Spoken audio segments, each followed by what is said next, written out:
আসসালামু আলাইকুম। প্রিয় দর্শক, আপনারা যারা দেশে আছেন প্রবাসে, সবাইকে অনেক অনেক প্রীতি ও শুভেচ্ছা। শুরু হলো টক শো আলোকপাত। আমাদের আজকের বিষয় হযরত তালহা ইবনে উবাইদুল্লাহ রাদিয়াল্লাহু তাআলা আনহু। আলোচনায় অংশগ্রহণ করছেন ঢাকা বিশ্ববিদ্যালয়ের আরবি বিভাগের প্রফেসর ডক্টর মোহাম্মদ আব্দুল কাদের। আসসালামু আলাইকুম ওয়া রাহমাতুল্লাহি ওয়া বারাকাতুহু। বর্তমান সময়ে যখন আদর্শ ও নৈতিকতার ক্ষেত্রে অবক্ষয়, যখন কথা ও কাজে মিল খুঁজে পাওয়া খুব কম দেখা যায়, এবং যখন বলছেন মানুষ কোথায়, এইসব প্রসঙ্গে বারবার আমাদের মনে পড়ে আসহাবে রাসূলদের কথা, তাদের আদর্শ নিষ্ঠা, জীবনের ত্যাগ তিতিক্ষা। সেখান থেকে আমরা অনেক পাথেয় নিতে পারি। চলুন আমরা আজকে হযরত তালহা রাদিয়াল্লাহু তাআলা আনহু সম্পর্কে জানি। শুরুতেই তো প্রাসঙ্গিকভাবেই তার শৈশব এবং তার বৈশিষ্ট্য সম্পর্কে চলে আসবে। জি, হযরত তালহা রাদিয়াল্লাহু তাআলা আনহু নাম আবু মুহাম্মদ, পিতা উবাইদুল্লাহ। ইসলামের পূর্ব যুগে, একদম প্রাথমিক যুগে যারা ইসলাম গ্রহণ করেছেন, হযরত তালহা রাদিয়াল্লাহু তাআলা আনহু তাদের মধ্যে একজন, এবং তিনি কুরাইশ বংশের তাইম গোত্রের সন্তান। সেই গোত্রেই হযরত আবু বকর সিদ্দিক রাদিয়াল্লাহু তাআলা আনহু জন্মগ্রহণ করেছেন। এবং হযরত তালহা রাদিয়াল্লাহু তাআলা আনহু মাত্র 15 বছর বয়সে তিনি ইসলাম ধর্ম গ্রহণ করেন। রাসূল আকরাম সাল্লাল্লাহু আলাইহি ওয়াসাল্লামের রেসালাতের ফয়সালা যে রুহের জগতে হয়েছিল, এটা একটা প্রমাণ। আলমে আরওয়াহে, আলমে আরওয়াহে আল্লাহ রাব্বুল আলামিন যেই রুহের জগতে তার রুবুবিয়তের অঙ্গীকার নিয়েছিলেন, সেই রুহের জগতেই আল্লাহ তাআলা রাসূল আকরাম সাল্লাল্লাহু আলাইহি ওয়াসাল্লামের রেসালাতের অঙ্গীকার নিয়েছিলেন। একটা ছিল সাধারণ মজলিস, আরেকটা ছিল খাস মজলিস। যেই মজলিসে তিনি রেসালাতের অঙ্গীকার নিয়েছিলেন, সেটা ছিল সমস্ত নবীদের রূহ, সুবহানাল্লাহ। এবং সে কারণেই সমস্ত নবী এবং রাসূলগণ প্রিয় নবী মুহাম্মদুর রাসূলুল্লাহ সাল্লাল্লাহু আলাইহি ওয়াসাল্লামের নাম জানতেন, তার বাবার নাম জানতেন, মায়ের নাম জানতেন, বংশমর্যাদা জানতেন, এবং কোন জায়গায় তিনি জন্মগ্রহণ করবেন এবং কবে আবির্ভাব হবেন, এই বিষয়গুলো সকলেই জানতেন। আমরা প্রত্যেকটি নবীর রেসালাতের মধ্যে এবং প্রত্যেকটি নবীর ধর্মীয় গ্রন্থের মধ্যে তাদের সম্পর্কে যে আলোচনা আছে, এটার যথেষ্ট প্রমাণ পাই। দেখুন, রাসূল আকরাম সাল্লাল্লাহু আলাইহি ওয়াসাল্লামের জন্মের 570 বছর পূর্বে হযরত ঈসা আলাইহিস সালাতু ওয়াসসালাম জন্মগ্রহণ করেছেন। এবং হযরত ঈসা আলাইহিস সালাতু ওয়াসসালাম তার জাতিকে এই বলে দাওয়াত দিয়েছেন, ইয়া বানি ইসরাঈল ইন্নী রাসূলুল্লাহি ইলাইকুম মুসাদ্দিকাল লিমা বাইনা ইয়াদাইয়া মিনাত তাওরাত ওয়া মুবাশশিরান বিরাসূলিন ইয়াতি মিন বা'দি ইসমুহু আহমদ। হযরত ঈসা আলাইহিস সালাতু ওয়াসসালাম তার উম্মতদেরকে বললেন, হে বনি ইসরাঈল, আমি তোমাদের কাছে নবী হিসাবে এসেছি, এবং আমি ওই তৌরিতের সত্যায়ন করছি যেই তৌরিত তোমাদের কাছে আছে, এবং আমি তোমাদেরকে ওই নবীর সুসংবাদ দিচ্ছি যেই নবীর নাম হবে আহমদ, সুবহানাল্লাহ। হযরত রাসূল আকরাম সাল্লাল্লাহু আলাইহি ওয়াসাল্লামের নাম যে আহমদ হবে, 570 বছর পরে তিনি জন্মগ্রহণ করবেন। যদি তার সম্পর্কে তার ইঞ্জিলে অথবা তার কাছে যদি এই বার্তা না থাকবে, তাহলে তিনি কেমন করে আহমদ শব্দটি উচ্চারণ করলেন? দেখুন, সেই বস্ত্রার বাজারে, সে দেখেন বস্ত্রার বাজারেও আপনার খ্রিস্টান পাদ্রী তো যে ঠিক তেমনি ঘটনা যে বস্ত্রার বাজারে হযরত তালহা রাদিয়াল্লাহু তাআলা আনহু তিনি তার কুরাইশ বংশের অন্য ব্যবসায়ীদের সাথে গিয়েছেন। অন্যদেরকে হারিয়ে ফেলে তিনি আনমনে ঘুরতেছেন। এমন সময় একজন পাদ্রী এসে ওই লোকদেরকে বলছে যে, তোমাদের এখানে যারা এসেছে তাদের মধ্যে মক্কা নগরীর কোনো লোক আছে কি না, একটু দেখো। এই কথাটি হযরত তালহা রাদিয়াল্লাহু তাআলা আনহুর কানে গেলেন, এবং তিনি দৌড়িয়ে এসে বললেন, হ্যাঁ, আমার বাড়িতে মক্কা। তখন পাদ্রী তাকে বললেন যে, তুমি কি আহমদ আবির্ভূত হয়েছে বা আহমেদ আত্মপ্রকাশ করেছে, এটা কি তুমি জানো? তিনি বললেন, আহমদ কে?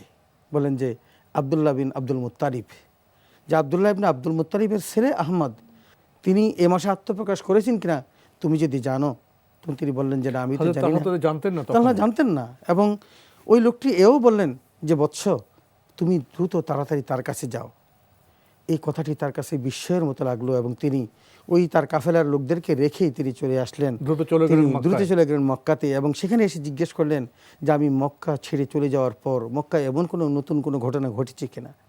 তার পরিবারের লোকজন বলল যে হ্যাঁ, মোহাম্মদ নামে একজন ব্যক্তি যিনি নবুয়তি দাবি করেছেন এবং আমাদের বংশেরই আবু বকর তার সেই নবুয়তি মেনে নিয়েছেন।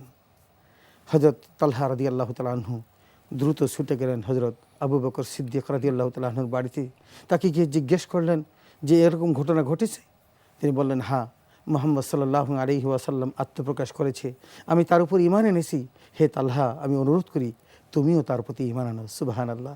হযরত তালহা রাদিয়াল্লাহু তাআলা আনহুকে নিয়ে আবু বকর সিদ্দিক রাদিয়াল্লাহু তাআলা আনহু চলে আসতেন আমার নবী মুহাম্মদুর রাসূলুল্লাহ সাল্লাল্লাহু আলাইহি ওয়াসাল্লামের কাছে। রাসূলের কাছে এসে তিনি শাহাদাতের অঙ্গীকার করলেন, আশহাদু আল্লা ইলাহা ইল্লাল্লাহু ওয়াহদাহু লা শারীকা লাহু ওয়া আশহাদু আন্না মুহাম্মাদান আবদুহু ওয়া রাসূলুহু। আমি সাক্ষী দিচ্ছি আল্লাহ ব্যতীত দ্বিতীয় কোনো উপাস্য নেই, আল্লাহ অদ্বিতীয়, তার কোনো শরিক নেই, আর মুহাম্মদুর রাসূলুল্লাহ সাল্লাল্লাহু আলাইহি ওয়াসাল্লাম আল্লাহ রাসূল। তো উনি তো ইসলাম গ্রহণ করলেন। ইসলাম গ্রহণ করার পরও তো দিন অতিবাহিত হয়, রাত অতিবাহিত হয়, পরিস্থিতি আসে। তো হযরত তালহা রাদিয়াল্লাহু তাআলা আনহুর জীবনে কীরকম পরিস্থিতি আসলো? পরিস্থিতি তো প্রত্যেকটি নও মুসলমানের উপর যে পরিণতি হয়েছিল হযরত তালহা রাদিয়াল্লাহু তাআলা আনহুর জীবনে তাই ঘটেছিল। এবং সেই ক্ষেত্রে সবচেয়ে বেশি বিরুদ্ধাচরণ যিনি করেছিলেন তিনি হলেন তার মা সারা। হযরত তালহা রাদিয়াল্লাহু তাআলা আনহু যুবক, মাত্র 15 বছরের বালক, কিশোর। কিন্তু কিশোর। তাকে এই ধর্মান্তরিত করার জন্য তথা মুহাম্মদুর রাসূলুল্লাহ সাল্লাল্লাহু আলাইহি ওয়াসাল্লামের ধর্ম থেকে বিচ্যুত করে তাদের সেই পুরনো ধর্মে নেওয়ার জন্য তাকে অনেক পীড়াপিড়ি করা হলো। কারণ তার মা চেয়েছিলেন সে বংশের একজন নেতা হবে, সর্দার হবে, তার কথা মানুষ শুনবে, অথচ সে তা না করে গিয়ে মুহাম্মদের কাছে নিজেকে সমর্পণ করলো। কি এটা বিপদ তো হয় ডেকে না, আনলো। এটা বিপদ ডেকে আনলো। এবং গোত্রের লোকরা তাকে বহুবার চেষ্টা করলো এই পথ থেকে ফিরিয়ে দিতে এবং এমনভাবে তাকে চেষ্টা করলো, দেখা গেল যে তিনি অটল।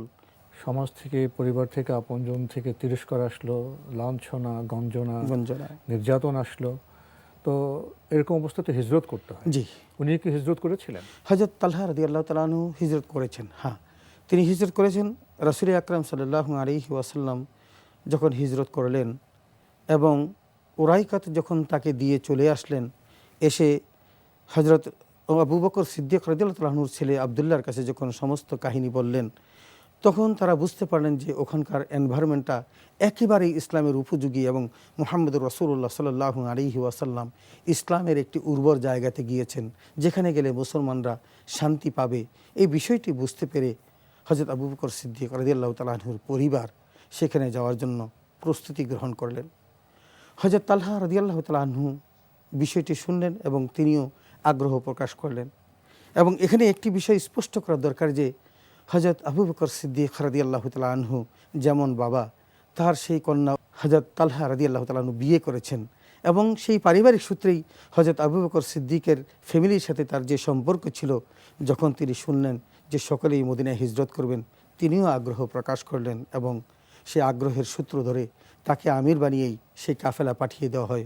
রাসূল আকরাম সাল্লাল্লাহু আলাইহি ওয়াসাল্লাম হিজরত করেছেন, তার সাথে মক্কার অনেকেই তার পরবর্তীতে হিজরত করেন। হযরত তালহা রাদিয়াল্লাহু তাআলা আনহু তিনিও হিজরত করলেন। কিন্তু 2 বছর যেতে না যেতেই ওই মুসলমানদের উপর আক্রমণ শুরু হয়ে গেল এবং প্রথম যুদ্ধ শুরু হয়, বদর যুদ্ধ। সেই যুদ্ধে রাসূল আকরাম সাল্লাল্লাহু আলাইহি ওয়াসাল্লাম তালহা রাদিয়াল্লাহু তাআলা আনহুকে তিনি বিচক্ষণ ছিলেন এবং দেশ ভ্রমণ করেছেন। এই সকল কারণে তাকে এমন একটি গুরুত্বপূর্ণ দায়িত্ব দিলেন যে মক্কার মানুষগুলো কোত্থেকে কিভাবে আক্রমণ করতে পারে তাদেরকে পর্যবেক্ষণ করার দায়িত্বটি আল্লাহ রাসূল তালহা রাদিয়াল্লাহু তাআলা আনহুকে দিলেন। এর পরবর্তীতে তৃতীয় হিজরতে মুসলমানদের উপর সবচেয়ে বড় বিপর্যয় নেমে আসে এবং সেটা হলো উহুদ যুদ্ধ। উহুদ যুদ্ধে হযরত তালহা রাদিয়াল্লাহু তাআলা আনহু প্রত্যক্ষভাবে অংশগ্রহণ করেন এবং বীরোচিতভাবে তিনি সেই যুদ্ধে অংশগ্রহণ করে রাসূলুল্লাহ সাল্লাল্লাহু আলাইহি ওয়াসাল্লামের দৃষ্টি আকৃষ্ট করেন এবং ওই যুদ্ধের তার যে কন্ট্রিবিউশন, সেই কন্ট্রিবিউশনের কারণে রাসূল আকরাম সাল্লাল্লাহু আলাইহি ওয়াসাল্লাম তাকে আশারায়ে মুবাশশারা জান্নাতুল ফেরদাউসের সুসংবাদ দিয়েছিলেন। সুবহানাল্লাহ। এই পৃথিবীতেই হযরত তালহা রাদিয়াল্লাহু তাআলা আনহু সেই যুদ্ধে যে কষ্ট করেছেন, যে বিচক্ষণতার পরিচয় দিয়েছেন, সাহসিকতার পরিচয় দিয়েছেন, সেই কথাটি না বললেই নয়। রাসূল আকরাম সাল্লাল্লাহু আলাইহি ওয়াসাল্লাম যখন চরম বিপর্যয়ের সম্মুখীন, শুধু একটি সামান্য শত্রুদের ভুলের আক্রমণে। কারণে, শত্রুদের দ্বারা যখন একেবারে আক্রমণের শিকার হয়ে গেলেন, একটি কৌশলগত তখন ভুলের কারণে, কৌশলগত ভুলের কারণে, রাসূল সাল্লাল্লাহু আলাইহি ওয়াসাল্লামের নির্দেশনা পালিত না হওয়ার কারণে, তখন এই বিপর্যয়ের মুখে রাসূল আকরাম সাল্লাল্লাহু আলাইহি ওয়াসাল্লামের পাশে থেকে যারা তাকে প্রত্যক্ষভাবে সেই সময়ে সহযোগিতা করেছিলেন, হযরত তালহা রাদিয়াল্লাহু তাআলা ছিলেন তাদের অন্যতম, এবং সেই যুদ্ধে অনেকেই শাহাদাত বরণ করেন। এবং রাসূল আকরাম সাল্লাল্লাহু আলাইহি ওয়াসাল্লামের দিকে নিক্ষিপ্ত তীরগুলোকে গ্রহণ করার জন্য সুবহানাল্লাহ, সেদিন অনেক সাহাবী মানব ঢাল হিসেবে দাঁড়িয়েছিলেন। সেই মানব ঢালের মতো তীরগুলো গ্রহণ করতে করতে একসময় শাহাদাত বরণ করেছেন। ওদিকে রাসূলুল্লাহ যখন একটি পাহাড়ের উপর উঠলেন, তখন শত্রুরা তাকে ঘেরাও করে ফেলল। এমত অবস্থায় রাসূল বললেন যে আজকের এই যুদ্ধের ময়দানে যে তাদেরকে ঠেকাতে পারবে, তাদের সাথে আমার জান্নাত হবে। সুবহানাল্লাহ। হযরত তালহা রাদিয়াল্লাহু তাআলা আনহু তিনি দাঁড়িয়ে গেলেন। রাসূল বললেন, থামো। আনসারীদের মধ্যে একজন অনুমতি চাইলেন। রাসূল বললেন, যাও, তুমি যুদ্ধ করো। এমনিভাবে এক এক করে 12 জন আনসারী সাহাবী যখন শাহাদাত বরণ করলেন, হযরত তালহা রাদিয়াল্লাহু তাআলা আনহুকে রাসূল বললেন যে, তালহা যাও, এখন তোমার পালা। হযরত তালহা রাদিয়াল্লাহু তাআলা আনহু বীর বিক্রমে যুদ্ধ করতেছেন, কিন্তু রাসূল আকরাম সাল্লাল্লাহু আলাইহি ওয়াসাল্লামের এমত অবস্থায় দান্দার মোবারক শহীদ হয়, রক্তে রঞ্জিত হয়ে যায় দেহটি। এমত অবস্থায় রাসূল সাল্লাল্লাহু আলাইহি ওয়াসাল্লামকে একদিকে আড়াল করে রাখা, তাকে শত্রুর হাত থেকে রক্ষা করা, অন্যদিকে শত্রুর প্রতি আক্রমণ করে তাদেরকে পরাজিত করা, এই কঠিন দায়িত্বটি যখন তার উপরে আসে, তখন তালহা রাদিয়াল্লাহু তাআলা বীর বিক্রমে ঝাঁপিয়ে পড়েন, তাদেরকে পিছু হটিয়ে দেন, আবার এসে রাসূলকে ধরে কাঁধে করে একটু উপরে উঠান।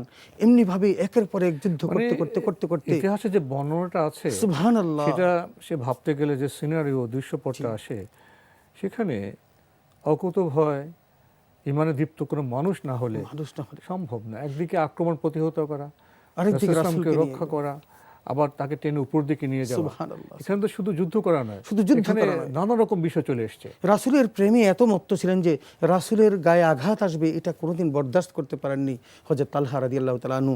এমনকি হযরত আবু বকর সিদ্দিক, আবু উবাইদা ইবনুল জাররাহ রাদিয়াল্লাহু তাআলা আনহু, তারাও যখন রাসূলের কাছে আসলেন কিছুক্ষণ পর, তখন তিনি বললেন, আমার কাছে না, তোমরা তালহার কাছে যাও। গিয়ে দেখেন তালহা রাদিয়াল্লাহু তাআলা আনহু তিনি পড়ে আছেন অচেতন অবস্থায়, একটি হাত প্রায় বিচ্ছিন্ন এবং ৭০টির উপর দাগ তার গায়ের মধ্যে লেগে আছে। একজন জীবন্ত মরা মানুষ তিনি শুয়ে আছেন। তালহাকে দেখে আঘাত নিতে নিতে রাসূলুল্লাহ সাল্লাল্লাহু আলাইহি ওয়াসাল্লাম বললেন যে, তোমাদের মধ্যে কেউ যদি একজন মৃত মানুষকে জীবন্ত হাঁটতে দেখে বিস্ময়ে অভিভূত হও এবং দেখতে চাও, তাহলে তোমরা তালহা রাদিয়াল্লাহু তাআলা আনহুকে দেখো। সুবহানাল্লাহ।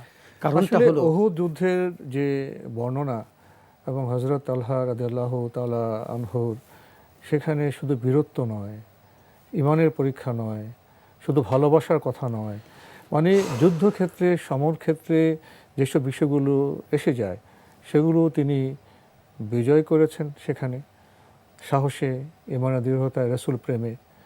তো আমাদের সময় তো খুব কম, আমাদের এখান থেকে আবার একটু অন্য জায়গায় যেতে হবে।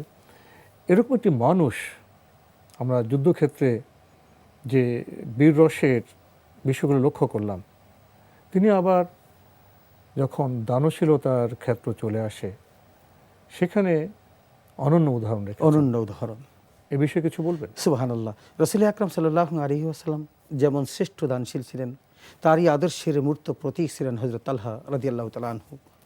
হাজরামাউত থেকে তিনি ৭০,০০০ দিরহাম গ্রহণ করেছেন। রাতের বেলা সেই দিরহামগুলো ঘরের মধ্যে কোনোভাবেই তার ঘুম আসছে না, বিচলিত, এবং তার এই বিচলিত ভাব দেখে তার স্ত্রী বলছেন, কি করা যায়, অস্থির হয়ে গেছেন। হযরত আবু বকর সিদ্দিকের কন্যা উম্মে কুলসুম, তার স্ত্রী, তিনি বলেন, আপনি পেরেশান হচ্ছেন কেন? কাল প্রভাত হলেই তো দেওয়া যাবে, আপনি ভোর হলে দিতে পারবেন। এবং ঠিক তাই করা হলো। তিনি ভোরবেলা সমস্ত সম্পদগুলো আল্লাহর রাস্তায় দান করে দিলেন। সুবহানাল্লাহ। এত বড় বিত্তশালী লোক, জি, কিন্তু সম্পদের প্রতি কোনো লোভ ছিল না। কোনো লোভ ছিল না। হাজরামাউত থেকে যে ৭০,০০০ যে দিরহাম আসলো, সেটা উনি রাতে এক রাতও রাখতে চাচ্ছেন না, বন্টন করতে হবে। এবং সকালবেলায় ছোট ছোট আপনার পুটলি করে সেগুলো দান করলেন। এগুলি কি বর্তমান সময়ে কল্পনা করা যায়? অকল্পনীয়। এত বড় দানশীলী ব্যক্তিত্ব আমরা দেখি রাসূল আকরাম সাল্লাল্লাহু আলাইহি ওয়াসাল্লামের ইন্তেকালের পূর্ব মুহূর্তের ঘটনাটির সাথে এর একটা মিল খুঁজে পাওয়া যায়। রাসূলুল্লাহ সাল্লাল্লাহু আলাইহি ওয়াসাল্লাম হযরত আয়েশাকে বললেন, হে আয়েশা, 60টি দিরহাম ঘরে ছিল, এগুলো কি আছে? বলে, ইয়া রাসূলুল্লাহ, আছে। আল্লাহ রাসূল বললেন, আমি মৃত্যু পথযাত্রী, এখনও যদি আমার ঘরে দিরহাম থাকে তাহলে আমি আল্লাহর কাছে কি জবাব দেব? হযরত রাসূল আকরাম সাল্লাল্লাহু আলাইহি ওয়াসাল্লামের নির্দেশে এই 60টি দিরহাম আল্লাহর কাছে দান করে দেওয়া হলো। তো তিনি আপনার নিষ্ঠার দিক থেকে, জ্ঞানের দিক থেকে, বিচক্ষণতার দিক থেকে, যুদ্ধের যে বীরত্ব সেদিক থেকে এবং বিনম্রতার দিক থেকে, দানশীলতার দিক থেকে, অর্থাৎ একজন মানুষের জীবনে যতগুলো গুণ থাকা দরকার সেগুলো তার জীবনে আমরা সমাবেশ আমরা লক্ষ্য করেছি। এই জন্য বোধহয় তাকে দুনিয়াতেই ভেস্তের সুসংবাদ দেওয়া হয়েছে। তো এই মহান ব্যক্তিত্ব, এই মহান সাহাবী সম্পর্কে তো বলার আরও অনেক কথা ছিল, সময় তো সংক্ষিপ্ত, আর তো আমরা এগোতে পারছি না, এখানেই আমাদের শেষ করতে হচ্ছে। ডক্টর মোহাম্মদ আব্দুল কাদের, আপনি কষ্ট করে আমাদের স্টুডিওতে এসেছেন, সময় দিয়েছেন, সেজন্য আপনাকে অনেক ধন্যবাদ। আপনাকে ধন্যবাদ এনটিভিকে এবং সকল কলাকুশলীকে। প্রিয় দর্শক, আলোকপাত অনুষ্ঠানে আমাদের আজকের বিষয় ছিল হযরত তালহা ইবনে উবাইদুল্লাহ রাদিয়াল্লাহু তাআলা আনহু। সংক্ষিপ্ত সময়ে আমরা তার সম্পর্কে কিছুটা আলোকপাতের চেষ্টা করেছি।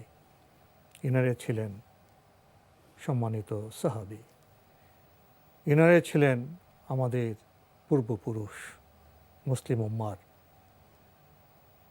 তাদেরকে আমরা কতটা স্মরণ করি, আমরা এদিকে আলো নিতে যাই, ওইদিকে আলো নিতে যাই, সবই তো যেন প্রহেলিকা।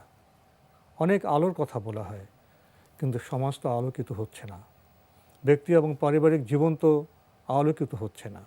কারণ যারা প্রকৃত বাতিঘর, যারা প্রকৃত আলোকিত মানুষ, তাদেরকে আমরা স্মরণ করছি না, তাদের অনুসরণ করছি না। আসুন আমরা আসহাবে রাসূলের জীবন আরও জানি এবং জীবনকে আলোয় উদ্ভাসিত করি। প্রিয় দর্শক, আপনারা আমাদের এই অনুষ্ঠানটি এনটিভি অনলাইনেও দেখতে পারবেন। ভিজিট করুন www.ntvbd.com। প্রিয় দর্শক, আপনারা সবাই নিরাপদে থাকুন শান্তিতে। আসসালামু আলাইকুম।